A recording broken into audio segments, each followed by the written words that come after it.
And definitely do not endorse the no regulation aspects of that. My lawyers definitely texted me right now, told me to say that. So I'm Tommy. I've been building in the Solana ecosystem for 4.5 years. I launched and won the first ever Solana DeFi hackathon, launching Psi options, got into SPL governance, a bunch of other stuff. But then last year, I dealt with US regulations and got subpoenaed. So today's amazing, the most fun presentation of this entire event is gonna just kind of talk about my experience, what I dealt with, and what it looks like. Because I think for a lot of founders, you have no idea how much does this cost, what does it even look like, what do I have to deal with? So first of all, disclaimer, none of this is legal advice. You know, what we went through, we hold the regulators with the highest respect. They're just doing their jobs. We're all figuring this out as we go. But so everything in this talk, none of it should be taken as legal advice. So it costs a lot of money to set up entities, to be a US founder, and to deal with regulations. This number is not set in stone. This number is only going up. We still have additional processes, dissolution, et cetera, that we are dealing with. But I looked at our general ledger and P&L over the last couple years, and that's where the number stands. So what does it look like? One day, I kid you not, I am sitting in the dentist office waiting to be seen. I'm in the chair waiting for the actual dentist, and I'm checking, I get an email, and I get this email. I'm like, this is a joke, right? Like, I am reading this, attached is a subpoena from the CFTC. I'm like, we're nobody. Like, a lot of people think like, oh, you're a small fish, so they're not gonna come after you. But no, it doesn't mean anything. Like, size doesn't matter here.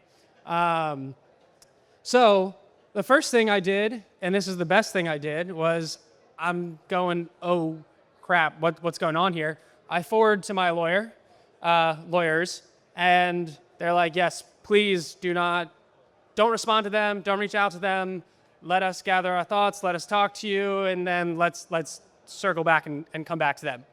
That is definitely the first thing, again, not legal advice, but definitely the first thing and the best thing I did was forward right to your lawyers and ask them, is this legit? So we're gonna kind of just go through like the timeline of like what happened. So it's a little over a year ago today that like I was sitting in that dentist chair and I received that email. The next thing we did, you kind of have this like surreal, like, oh my God, especially as like someone who tried to set up everything to the best of their abilities, to the letter of the law, worked with multiple law firms, paid egregious amounts of money to these law firms to have things set correctly and buttoned up. You're like, how is this happening to me?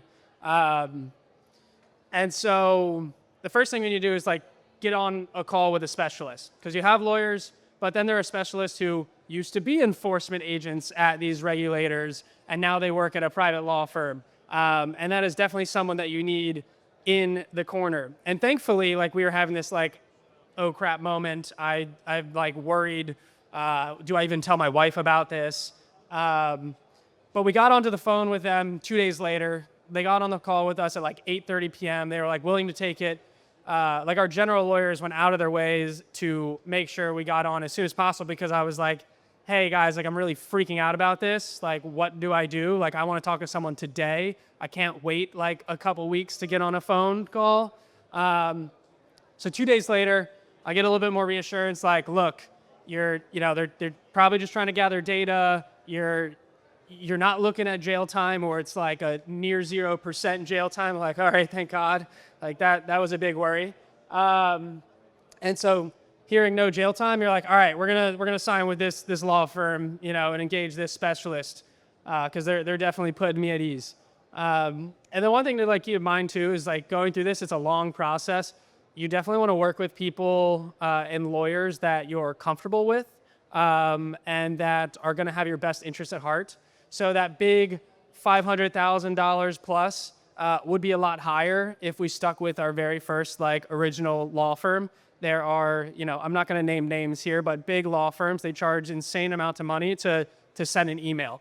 And I'll tell a little bit more about some of those in this next document gathering process. So, all right, you're like, you get this insane email that turns out to be legit. And now what does the process actually look like? Most of it's actually data gathering and it's an investigation, right?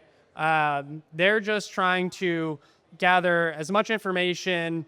I don't know what, like if it's to slow you down or actually, come to some conclusion, but most of the process is literally data gathering. I think we spent like 4 weeks full time, if not more, just putting together data.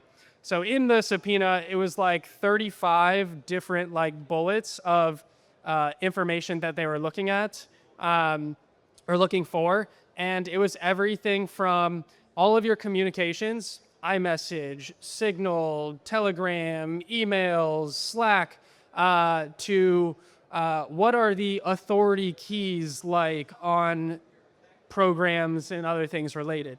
So it was a very interesting, and a lot of that data, like honestly, you don't even have. So you're kind of like, all right, we need to like figure this out and backfill. They even want your like P&L balance sheet. So like if you should have really good books, which thankfully we did. But a lot of the data is not there. What's your KYC process like? What is like all the address? Do you know of any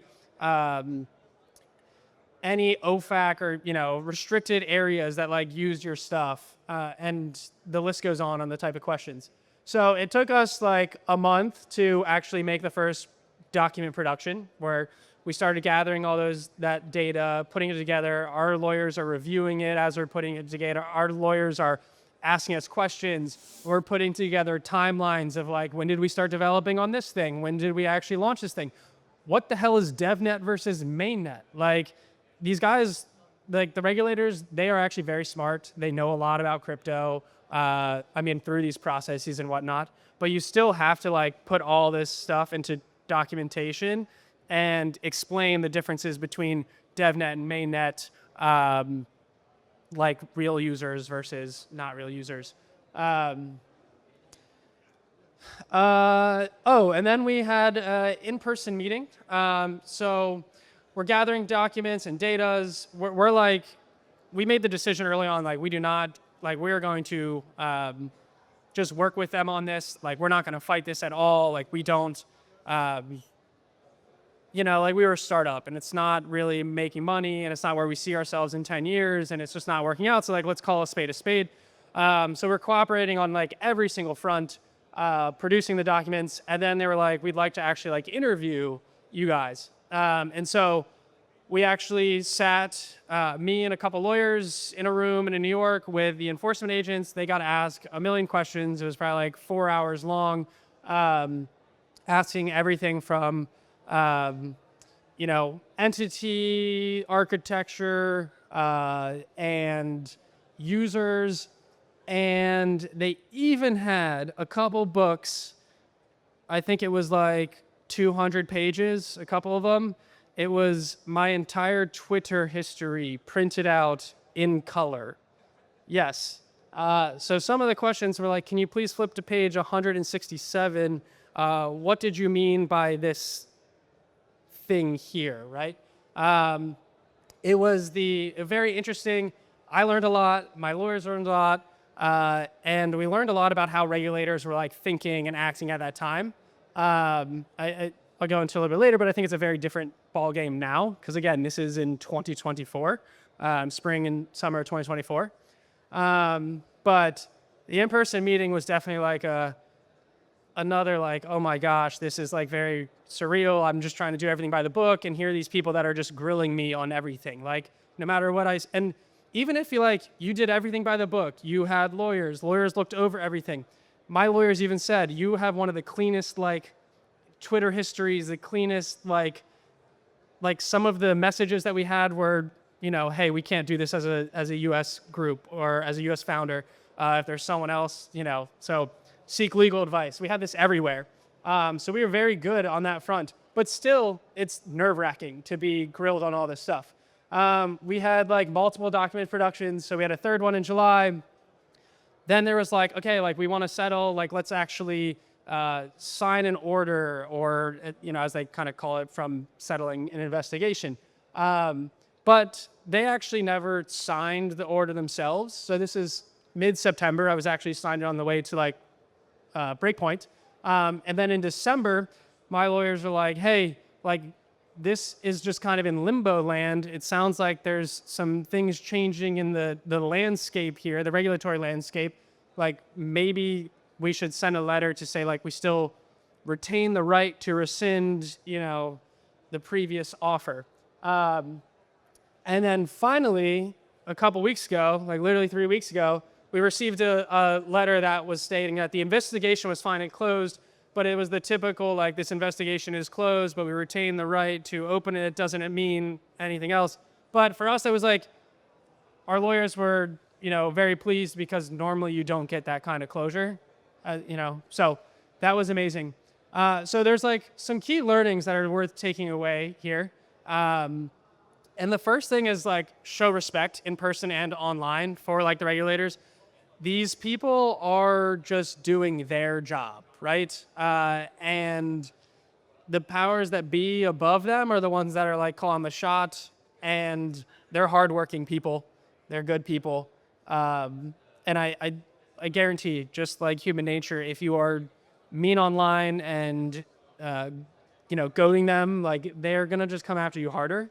Thankfully, we did not have any of that. But going through the process definitely like highlights like this could be a lot worse. They could be mean or, just making our lives even worse. But thankfully, we just kind of got the middle of the road, give us a bunch of data. The second one is find a law firm that you can trust and maintain your best interests. Law firms, like, the incentives aren't really aligned. Like, if you get in trouble, like, they get more money, right? So it's like, why are they going to set everything up perfectly or keep you informed of like, hey, things are changing, like maybe you should do X, Y, and Z? Like, they don't. So you have to look out for yourself. And in doing that, like, find a law firm that like you can develop a relationship with. That's not just a giant law firm and you're just a small fish. Like, it's better to be a big or just a fish in a regular pond than a small fish in that giant pond.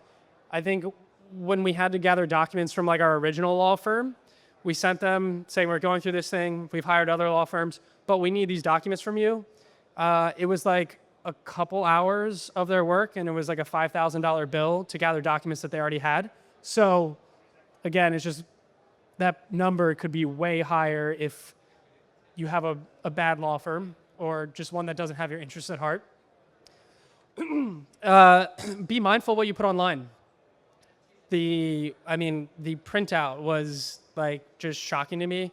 I can only imagine what some of your Twitters would look like printed out like in a stack of paper. Like, just remember, it was single-sided, color printed stack of papers.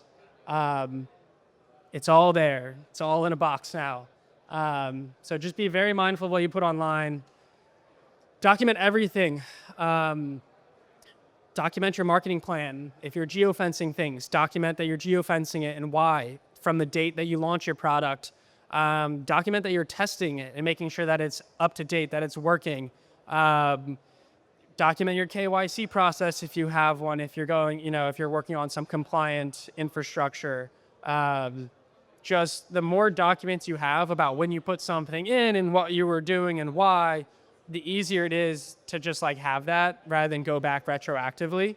It would have saved us a lot of time. It would have made things a lot easier.